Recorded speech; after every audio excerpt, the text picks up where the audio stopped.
A one-stop government agency dedicated to helping victims of online harms get support faster and hold offenders accountable. That's expected to be set up by the first half of 2026. It's part of a proposed new law to keep people safe online.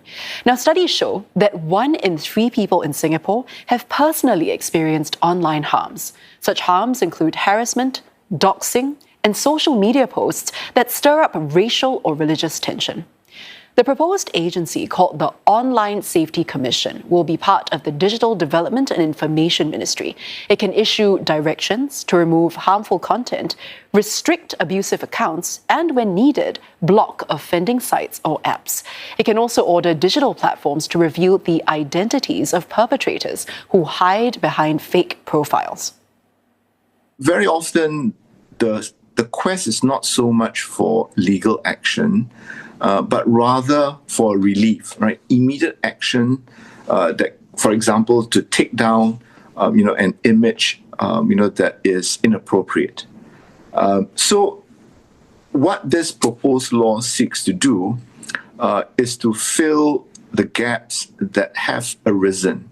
And that operates within the larger framework of accountability. The proposed law also creates new legal rights called statutory torts. This provides an avenue in more serious incidents for victims to take their case to court to seek compensation for the harm they have suffered, such as distress or damage to their reputation. The court can also order offenders to stop the abuse or prevent further harm. So it is useful because it enables the different players to know what is permitted and what is not, what are the duties and responsibilities that they have, and what sort of rights the victims would have. So when you have a clear legal framework, I think that makes it easier to promote responsible online conduct. Support groups helping victims of online harm say the proposed new law could encourage more victims to come forward and seek help. They say victims often feel afraid or embarrassed and suffer in silence.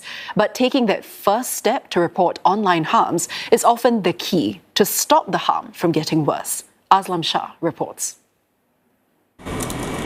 Just through malicious typing and clicking, perpetrators of online harm can cause long-term trauma, even loss of lives. A survivor was extorted with a AI-generated sexual video of him.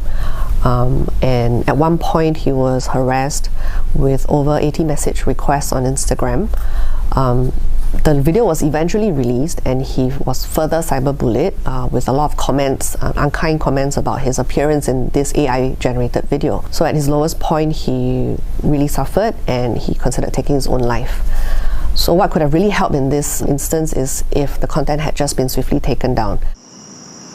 Every second matters when harmful content is left online. The proposed Online Safety, Relief and Accountability Bill, which focuses on removing harm swiftly, can directly relieve victims. Ms. Howe says victims will be encouraged by the options of various recourse and be more willing to seek help. I think it makes it quite plain that online harms are not just bad behaviors, but really it's unlawful.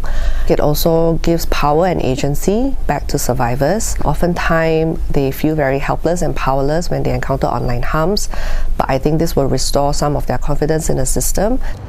To deal with online harm, Singapore already has existing laws like the Protection from Harassment Act and the Online Criminal Harms Act, but they mainly focus on punishing offenders.